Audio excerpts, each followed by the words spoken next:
dalam rangka memonitoring dan mengevaluasi penyaluran bantuan langsung tunai dana desa di wilayah sekecamatan Banjarharjo. Dalam hal ini, Subakya selaku Kepala Dinas Pemberdayaan Masyarakat dan Desa Kabupaten Brebes, bersama jajarannya lakukan kunjungan kerja di Kecamatan Banjarharjo.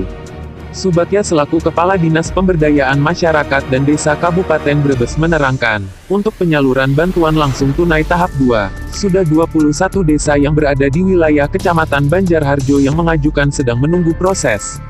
Selanjutnya di sesi tanya jawab, Buadro Kades Tegal Reja berikan pertanyaan seputar bantuan dana desa tahap 1. Buadro Kades Tegal Reja menanyakan. Dilanjutkan pertanyaan kedua oleh Zainuddin Kades Karangmaja menanyakan. Menanggapi dua pertanyaan dari dua kepala desa yang berada di wilayah Kecamatan Banjarharjo, Subakya Kepala Dinas Pemberdayaan Masyarakat dan Desa Kabupaten Brebes menjelaskan. Army mengabarkan, dari Kabupaten Brebes, Transmetro News mengabarkan.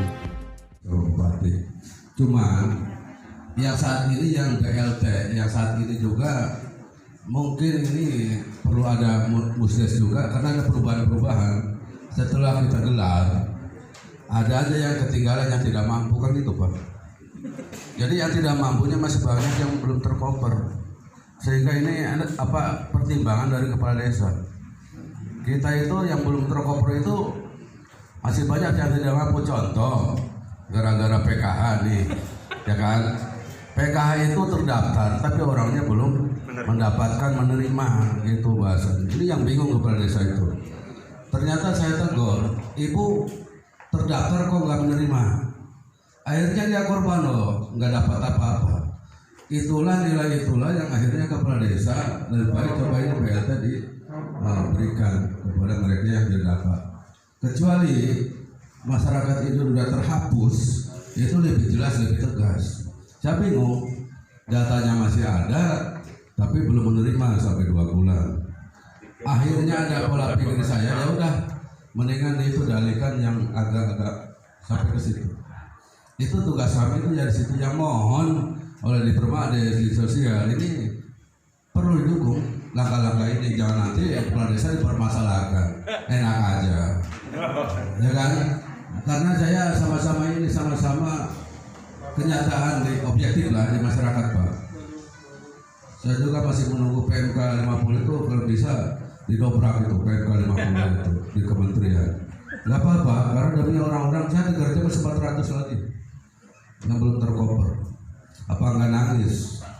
Ya kan, sedih, ingin memberi tapi aturan yang ganjal. Aturan itu perlu didobrak di pusat.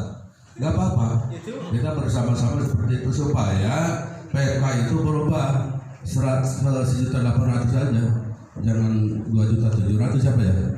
Kemarin itu yang harus dibahas. Kita harus berani, artinya apa? Beraninya ini perlu dukung. Musdesnya, payung hukumnya bagaimana? Kuat nggak musdes desa?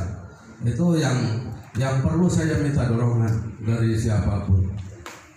Insya Allah saya dengan Pak PDI, ya kan, berangkat se Indonesia juga lagi berjuang, ya kan, di pusat lagi duduk bersama dengan kementeriannya. Syukur kalau itu sini. Pak Subagyo ini tolong informasi ini ya. Kami minta perlindungan Pak, supaya aturan itu bisa terrealisasi. Ini bukan suara kepala desa loh, suara rakyat yang ingin perubahan ini, supaya yang tidak tercover itu paling tidak itu dapat. Kami nggak bisa memberikan kalau aturan itu menghantui kami kepala desa. Itu aja Pak. Kepala desa penanggapan. Memang sebenarnya kami selaku kepala desa ingin secepatnya untuk mencairkan BLT yang kedua, artinya bulan Mei itu. Cuma problem yang ada seperti yang tadi disebutkan bahwa ada itu dari BPNT Perluasan belum ada kejelasan pencairannya, makanya kami menunggu. Karena kalau dicairkan itu yang PMK yang dari BPNT Perluasan belum menerima sampai saat sekarang itu bisa ramai lagi masalah. Makanya kami menunda penyaluran yang kedua itu.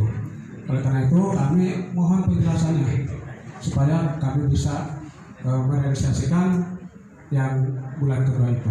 Terima kasih. Wassalamualaikum warahmatullahi wabarakatuh. Tiga penanya, tetapi untuk penanya yang terakhir saya kira sama dengan yang ditanyakan oleh penanya pertama, Pak Kades menanggapi. Saya akan mencoba menanggapi yang pertama dari Pak Kades penanggapan. Yang pertama, bagaimana cara menangani yang belum menerima bantuan. Ini kalau kita jujur bahwa sebetulnya bantuan yang diberikan ini saya kira sudah menjangkau dari kakak miskin terdampak yang ada di masyarakat kita. Karena dari berbagai skema bantuan sosial yang diberikan, mulai dari APBN yang dikelola oleh Kemensos, BPNT, PKH, Kartu Prakerja, dan kemudian dari gubernur, dari APBD 2, kemudian APBN yang dikelola pemerintah desa melalui BLT Dana Desa ini sudah menjangkau 70% lebih kepala keluarga yang ada di Kabupaten Brebes. Ya, kalau kita bandingkan dengan angka kemiskinan yang hanya 18, sekian, ini sudah sepersekian kali lipatnya. Sudah 70% lebih kakak miskin di Kabupaten Brebes yang menerima bantuan. Tetapi kita juga pahami persebarannya yang memang belum merata. Bahkan mindset daripada masyarakat kita, orang suki, orang melarat, ya semua terdampak COVID. Semua minta bantuan, itu yang kita pahami memang seperti itu. Nah, bagaimana cara mengatasinya? Ya tentunya ini memang perlu kerja keras kita, bagaimana kita memberikan pemahaman kepada masyarakat. Tetapi masih ada peluang-peluang yang bisa dilakukan, utamanya bagi warga miskin terdampak yang betul-betul belum menerima bantuan. Kuota dari pemerintah Provinsi Jawa Tengah yang 52.000 KK, tahap pertama baru terserap 30.105 kepala keluarga. Kemudian diberi kesempatan lagi teman-teman di desa untuk menginput kembali warga masyarakat kita yang non DTKS yang belum menerima bantuan langsung ke webnya Provinsi Jawa Tengah. Baru masuk untuk tahap kedua nanti, dari data yang masuk 43.000, setelah diverifikasi hanya memenuhi syarat 42.000 sekian. Berarti masih ada 10.000 kuota Kabupaten Brebes dari pemerintah Provinsi Jawa Tengah yang belum terserap. Ini kesempatan pertama. Ya. Nah, kemudian yang kedua, dari BLT DD yang tadi kami sampaikan, kalau memang penerima BLT DD tahap pertama kemudian dianggap sudah tidak memenuhi syarat lagi, karena mungkin double dengan bantuan yang lain, karena dianggap sudah mampu, dan lain sebagainya, kan bisa digantikan melalui Muskes secara khusus. Ini langkah-langkah yang bisa diambil. Kemudian saat ini pemerintah Kabupaten Brebes kerjasama antara Dinpermas, Bapperlitbangda, Dinas Sosial, Dinas Kependudukan dan Pencatatan Sipil sedang membuat sistem aplikasi untuk menjaring penerima bantuan dari berbagai sumber yang tadi kami sampaikan. Yang double ini nanti ketika dimasukkan dalam sistem ini secara otomatis tidak akan keluar. Artinya kalau dia menerima BLTDD kemudian menerima bantuan provinsi, kabupaten, kalau double pasti satunya secara otomatis akan dikeluarkan dari situ. Nah, dari yang keluar itu berikutnya, karena untuk menambah kuota jelas tidak mungkin kalau dari BLT Dana Desa. Tetapi untuk mengganti apabila karena double dan lain sebagainya, memang yang paling mudah adalah mengganti yang bersumber dana dari dana desa. Kalau bersumber dana dari yang lain-lain ini kan harus diajukan dulu. Kalau kabupaten ke tingkat kabupaten, provinsi ke tingkat provinsi, pusat ke Kemensos dan lain sebagainya.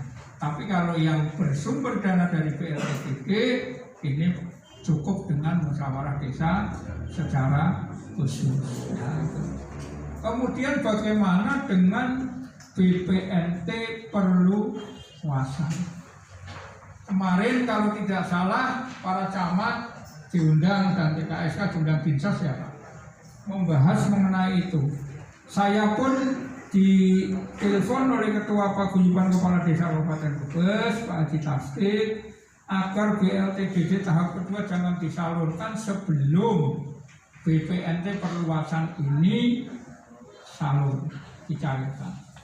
Informasinya dalam minggu ini atau paling lambat minggu depan BPNT perluasan itu akan di tanggal 25 ya, tanggal 25 berarti besok ya kan, berarti minggu ini itu akan dicairkan ya. Armin mengabarkan dari Brebes.